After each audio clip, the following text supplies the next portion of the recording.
Everyone, we are reading the chapter 3 of history, that is nationalism in India.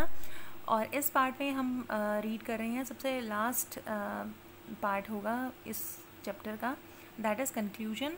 और conclusion में हम देखेंगे कि किस तरह से नेशनल कांग्रेस ने कोशिश की हर पार्ट ऑफ सोसाइटी को एकजुट करने की, और क्या वो अपने इस प्रयास में सफल रहे या नहीं।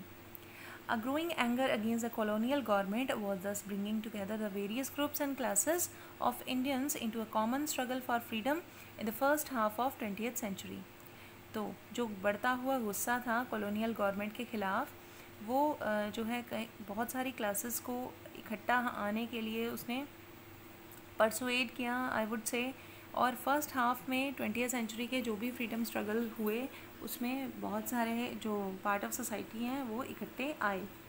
The Congress under the leadership of Mahatma Gandhi try to channel people's grievances into organised movement for independence. और कांग्रेस के जो लीडर थे महात्मा गांधी, उन्होंने ट्राई किया कि वो पीपल की जो ग्रीवेंसेस है, कहीं ना कहीं उनके जो ब्रिटिशर्स के ख़िलाफ़ उनका जो गुस्सा है वो सामने आए। और उसके बाद through the such movement the nationalist try to forge a national unity. और इस तरह के मूवमेंट से जो नेशनलिस्ट हैं उन्होंने नेशनल यूनिटी लाने की कोशिश की।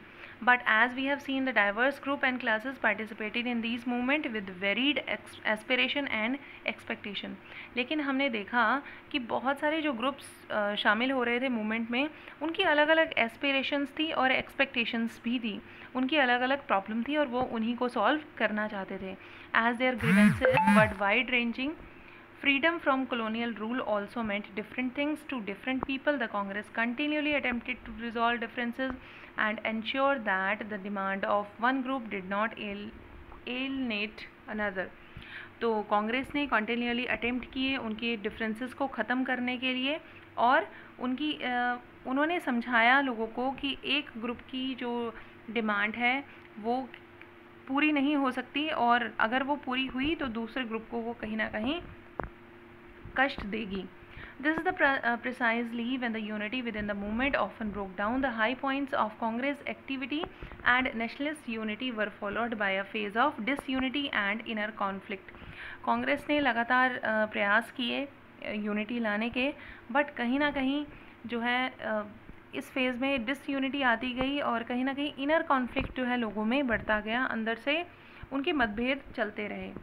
In other words, what was emerging was a nation with many voices wanting freedom from colonial rule. तो कहीं ना कहीं हम कह सकते हैं फिर भी एक वॉइस थी जो सबको जोड़े हुए थी, वो थी कि सभी को फ्रीडम चाहिए था कॉलोनियल रूल से। तो this is all your chapter is about nationalism in India. Hopefully आपने ध्यान से सुना होगा, और नेक्स्ट वीडियो में मैं लेकर आऊँगी next chapter. Till then bye bye, thank you very much.